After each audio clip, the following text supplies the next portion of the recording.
আসসালামু আলাইকুম ভিউয়ার্স, কেমন আছেন? আশা করি সকলে ভালো আছেন। ভিউয়ার্স, এই ভিডিওতে আপনাদেরকে দেখাবো ছবি থেকে ছবি প্রিন্ট কিভাবে করা যায়। ভিউয়ার্স, কম্পিউটারের দোকানে যেভাবে ছবি থেকে ছবি প্রিন্ট করে সেটা আজকে ভিডিওতে দেখুন। ভিউয়ার্স, আমরা এখন চলে যাব ফটোশপের পর্দায়, ফটোশপ 7। ভিউয়ার্স, এই ফটোশপের পর্দা থেকে আমি এখন ফাইলে যাব। ফাইলে গিয়ে একটা মেশিন থেকে, আমার প্রিন্টার মেশিন থেকে আমি ইনপুট করব।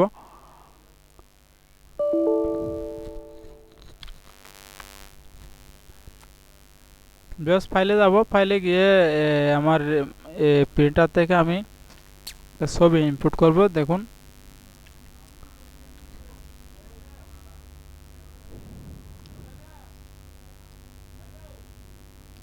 ভিউয়ার্স, আমি একটা ছবি স্ক্যানার করতেছি। এই ছবিটা কোনো সাজানো ছবি নয়, শুধুমাত্র একটি পাসপোর্ট সাইজের ছবি, যে মনে করেন কাস্টমার আমাকে এনে দিছে, অথবা যে কোনো একজন ছবি আমি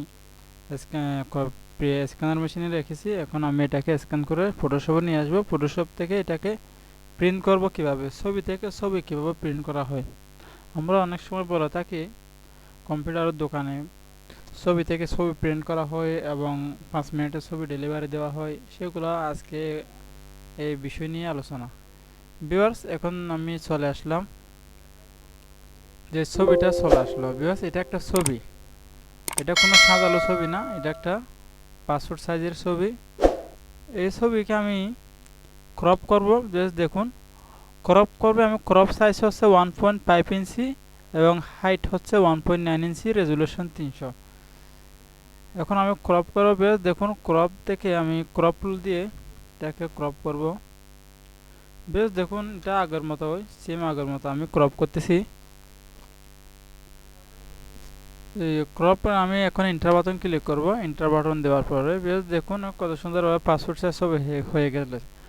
বেশ, এখন আমি এটাকে একটু ফেদার দিয়ে ব্যাকগ্রাউন্ডটা একটু পরিবর্তন করব, যেহেতু ব্যাকগ্রাউন্ডটা পুরাতন।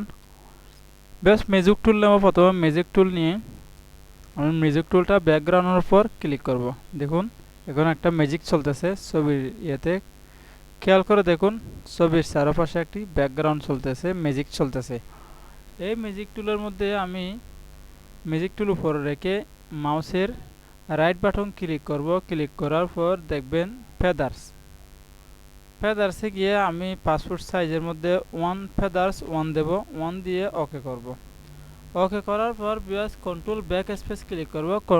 কিবোর্ডের কন্ট্রোল ব্যাক স্পেস দেওয়ার সাথে সাথে দেখেন ভিউয়ার্স, কালার পরিবর্তন হয়ে গেছে এবং আমি কালারের বক্সে কালার আগে থেকেই সেট আপ করে রেখেছি। দেখুন, এই কালারটি সেট আপ করে রেখেছি, এখন কালার পরিবর্তন হয়ে গেছে। ভিউয়ার্স, কালার পরিবর্তন করার পর আমি দেখুন এখানে ছবিটা একটু লাল লাল দেখা যাচ্ছে এবং ছবিতে একটা স্পট দাগ দেখা যাচ্ছে। এখন এটা কি করা যায়? যেহেতু ছবিটা আমাকে ছবি থেকে ছবি প্রিন্ট করার কথা বলছিলাম, সেহেতু আমি এটাকে এখন একটু কাজ করব হালকা করে। এখন আমি এটাকে কন্ট্রোল বি বাটন ক্লিক করব। কন্ট্রোল বি ক্লিক করার পর ভিউয়ার্স দেখুন, এখানে রেড, গ্রিন, ব্লু, এগুলো তো আমি যে লাল লাল হয়েছে ছবিটা একটু কমিয়ে দেবো। রেডটা একটু কমিয়ে দেবো। ভিউয়ার্স, রেডটা একটু আমি হালকা এদিকে করে দেবো। ভিউয়ার্স দেখুন, রেডটা যখন কমায় দিছি, ছবিটা একদম পুরাপুরি চেঞ্জ হয়ে গেছে।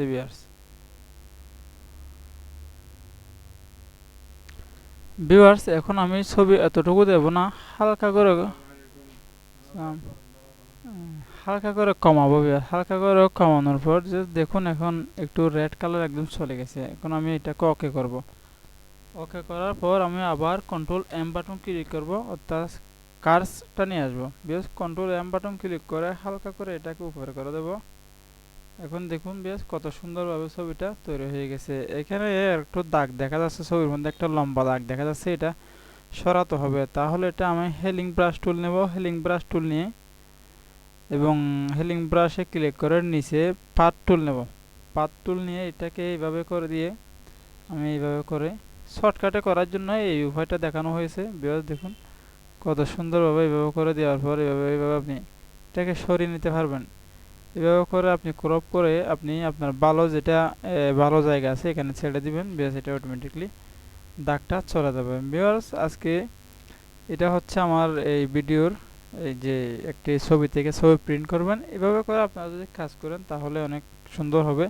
আমরা অনেক সময় একটু বিভ্রান্তিতে পড়ে যাই, অনেক লাল একটা ছবি নিয়ে আসে কাস্টমার, একদম লাল, রেড কালারের। এই ছবিটা আমি কিভাবে করে ইয়ে করব সেটা আপনাদেরকে দেখাইছি, একদম ছবিটা পরিষ্কার আনার মতো হয়ে গেছে। ভিউয়ার্স, এখন আমি এটাকে কন্ট্রোল এন বাটন ক্লিক করে, কিবোর্ডের কন্ট্রোল এন বাটন ক্লিক করে একটা A4 সাইজ নেব। A4 সাইজ নেওয়ার পর ওকে করব। ওকে করে এটাকে কন্ট্রোল আল্টার চেপে ধরে মাউসের right button left button click করে এটাকে আমি এভাবে টেনে নিয়ে এখানে A4 সাইজের উপর ছেড়ে দেব। ভিউয়ার্স, দেখুন কত সুন্দরভাবে এটা চলে আসলো। এখন আমি এটাকে প্রিন্ট করার জন্য সাজিয়ে নিব। এক লাইনের মধ্যে 5টা করে সাজিয়ে নেব। এভাবে করে সাজানোর পর আপনি এটাকে প্রিন্ট করবেন। ফাইলে যাবেন, ফাইলে গিয়ে নিচের দিকে দেখতে পাবেন কন্ট্রোল পি দিলেও হবে, আলটা কন্ট্রোল পি দিলেও হবে। আপনি এইভাবে করে আর ভালো কন্ট্রোল পি প্রিন্ট বাটনে গিয়ে এভাবে দেখবেন প্রসেস, এভাবে দিয়ে আপনার প্রিন্টারের মডেল চলে আসবে। আমার প্রিন্টার এখন এটা রেডি আছে, ইপসন এল 380। এবং বেস প্রপার্টিসে দেখছেন আপনি, এখানে একটু খেয়াল করুন, এখানে ছবির কোয়ালিটি কিভাবে ভালো করবেন সেভাবে আপনার প্রিন্টারে কিভাবে ভালো সার্ভিস দেয়। কারণ অনেক সময় দেখা যায় সেটিংয়ে কাজ করার পরেও আমাদের ভালো কোয়ালিটি আসার জন্য আমরা অনেক সময় কাজ করে থাকি সেটিংয়ে। ভিউয়ার্স, কাজ করার পরেও ছবিগুলো ভালো আসে না কেন? তার মানে বোঝা যাচ্ছে ছবির মধ্যে আমরা যে প্রিন্টারে যে হেডটা দিয়ে থাকি, হেডটা দুই নম্বর হেড দেওয়ার কারণে ছবি ক্লিয়ার আসে না। ভিউয়ার্স, আমার প্রিন্টারের হেড হচ্ছে একদম অরিজিনাল হেড। আমাদের এখানে এগুলো 500 টাকা করে নিয়ে একটা হেড।